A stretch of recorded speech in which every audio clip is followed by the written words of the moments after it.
Methods of processing timber. Specific objectives.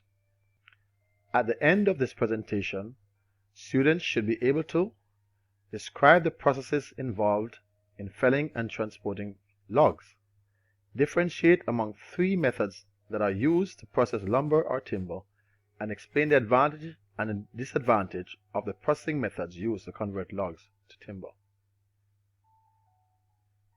Introduction. Now, trees are generally selected and cut down or felled and removed from their natural habitat considered to be forests for some form of human usage.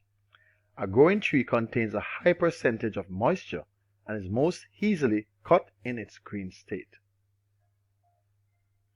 However, the moisture in the tree makes it heavy to transport, and so the use of overhead cableways, railways, and even rivers, if present, are used to transport the logs to the timber yards, or what are known as lumber yards. In cases where there are access roads, the logs are loaded onto trucks and transported to the lumber yard for processing. These are clearly indicated on the diagrams A, B, and C to follow. Timber manufacturing process. A shows that the tree is selected for timber, or trees are selected when an area needs to be cleared. Once they are cut down, they are transported by various methods. They could be transported by virtue of rivers that are existing, where the logs are controlled carefully and guided along the river or waterway to the point where they exit for storage at the lumber yard. They can also be loaded onto lorries or trucks and transported, or onto cable systems, which will take them to the lumber yard or mill storage area. Now, timber is then prepared for processing at the timber yard, as shown in diagram D, E, and F. The logs are then cut into usable sections through a process known as conversion. So diagram D shows you that logs are selected, and they have to be free from defects for that purpose. Then they are scanned to remove or to detect metal that may be contained during the life of the tree, and once that is concluded, they are then debarked through a process called debarking, where the barks are removed from the log before they are cut into pieces of lumber. Conversion methods. Now, there are three main approaches that are used to convert logs to timber.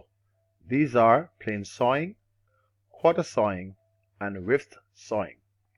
As can be seen on the diagram, we are seeing members of timber that are cut using the plain sawing approach, those that are cut using the rift sawing approach, and those that are cut at an angle using the quarter sawing approach.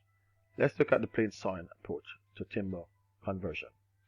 Now, plain sawn timber, also known as through and through sawing or slab sawing, is the most inexpensive and common type of cut. In this type of cut, the growth rings are generally 30 degrees or less to the face of the board. Now, plain sawn is also known as tangentially cut timber and is used extensively in the building industry for the production of joists, planks, as shown in diagram G below.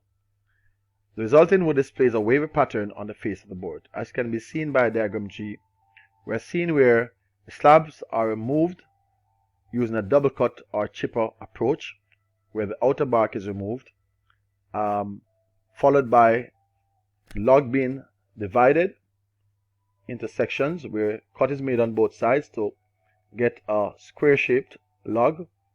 This is then subdivided using a number of saw blades, or circular saw or frame saw, to divide the wood into planks or joists for the purpose of construction activities. Quarter sawn or quarter sawing approach to timber conversion.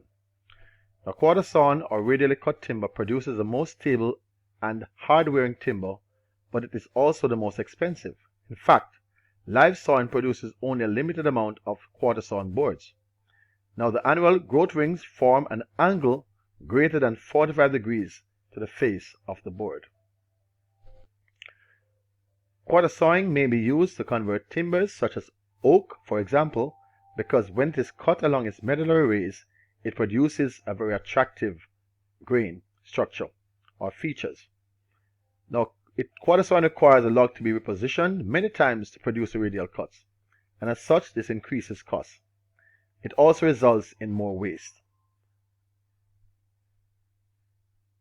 Rift sawing. Rift sawing is shown by the shaded section in the diagram, is a cut which falls between plain sawing and quarter sawing. The annual rings or growth rings form an angle between 30 and 60 degrees to the face of the board, making it suitable for quality floorboards. Now, rift sawing timber wears well and is reasonably stable, so that's a great advantage in making this kind of cut with timber. This concludes this presentation. These are my references. Thank you.